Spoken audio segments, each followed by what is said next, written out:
ओम गण गणपतिये नमः।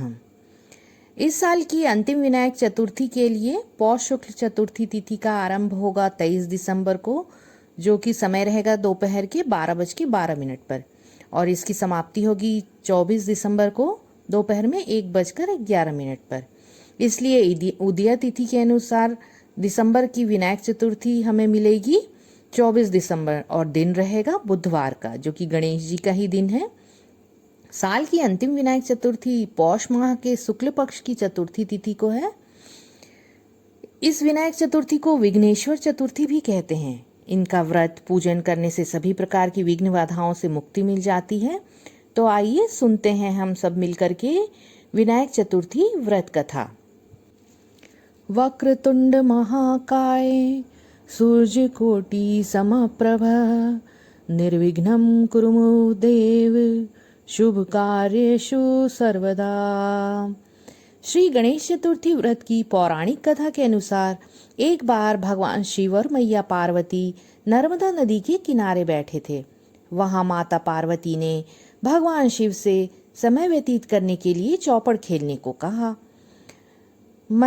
शिव जी चौपड़ खेलने के लिए तुरंत तैयार हो गए, परंतु इस खेल में हार और जीत का फैसला कौन करेगा, यह प्रश्न उनके समक्ष उठा। तो भोलेनाथ ने कुछ तिनके एकत्रित कर उसका एक पुतला बनाकर उसकी प्राण प्रतिष्ठा कर दी और पुतले से कहा, बेटा, हम चौपड़ खेलना चाहते हैं, परंतु हमारी हार जीत का फैसला करने वाला कोई नहीं है, इसलिए तुम बताना कि हम दोनों में से कौन हारा और कौन जीता। उसके बाद भोलेनाथ और मैया पार्वती का चौपड़ का खेल शुरू हो गया। यह खेल 3 बार खेला गया और संयोग से तीनों ही बार मैया पार्वती की जीत हो गई। खेल समाप्त होने के बाद बालक से हार जीत का फैसला करने को कहा गया, तो उस बालक ने महादेव को विजयी बता दिया। यह सुनकर माता पार्वती बहुत ही क्रोधित हुई और क्रोध में उन्होंने बालक को लंगड़ा होने, कीचड़ में पड़े रहने का श्राप दे दिया। बालक ने माता पार्वती से बहुत माफी मांगी और कहा कि यह मुझसे अज्ञानतावश ऐसा हुआ है, मैंने किसी द्वेष भाव में ऐसा नहीं किया है। बालक द्वारा क्षमा मांगने पर माता पार्वती ने कहा, यह गणेश पूजन के लिए नाग कन्याएं आएंगी, उनके कहे अनुसार तुम गणेश व्रत करो, ऐसा करने से तुम मुझे प्राप्त करोगे। यह कहकर मैया पार्वती भोलेनाथ के साथ कैलाश पर्वत पर चली गईं। 1 वर्ष के बाद उस स्थान पर नाग कन्याएं आईं। तब नाग कन्याओं ने श्री गणेश के व्रत की विधि मालूम करने पर उस बालक ने 21 दिन लगातार गणेश जी का व्रत किया। उनकी श्रद्धा से गणेश जी प्रसन्न हुए। उन्होंने बालक को मनोवांछित फल मांगने के लिए कहा। उस पर उस बालक ने कहा, हे विनायक, मुझ में इतनी शक्ति दीजिए कि मैं अपने पैरों से चलकर अपने माता पिता के साथ कैलाश पर्वत पर पहुंच सकूं और वे यह देख प्रसन्न हों। तब बालक को वरदान देकर श्री गणेश जी अंतर्ध्यान हो गए। उसके बाद वह बालक कैलाश पर्वत पर पहुंच गया और कैलाश पर्वत पर पहुंचने की अपनी कथा उसने भगवान शिव और मैया पार्वती को सुनाई।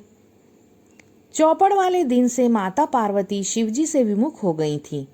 अतः देवी के रुष्ट होने पर भगवान शिव ने भी बालक के बताए अनुसार 21 दिनों तक श्री गणेश जी का व्रत किया।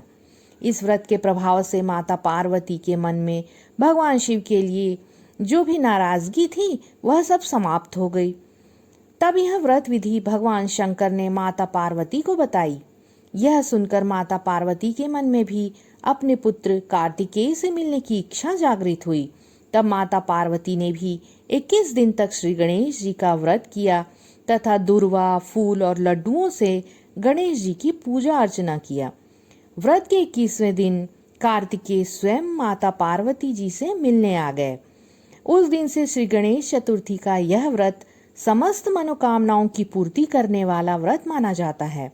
इस व्रत को करने से मनुष्य के सारे कष्ट दूर होते हैं और मनुष्य को समस्त सुख सुविधाएं प्राप्त होती है।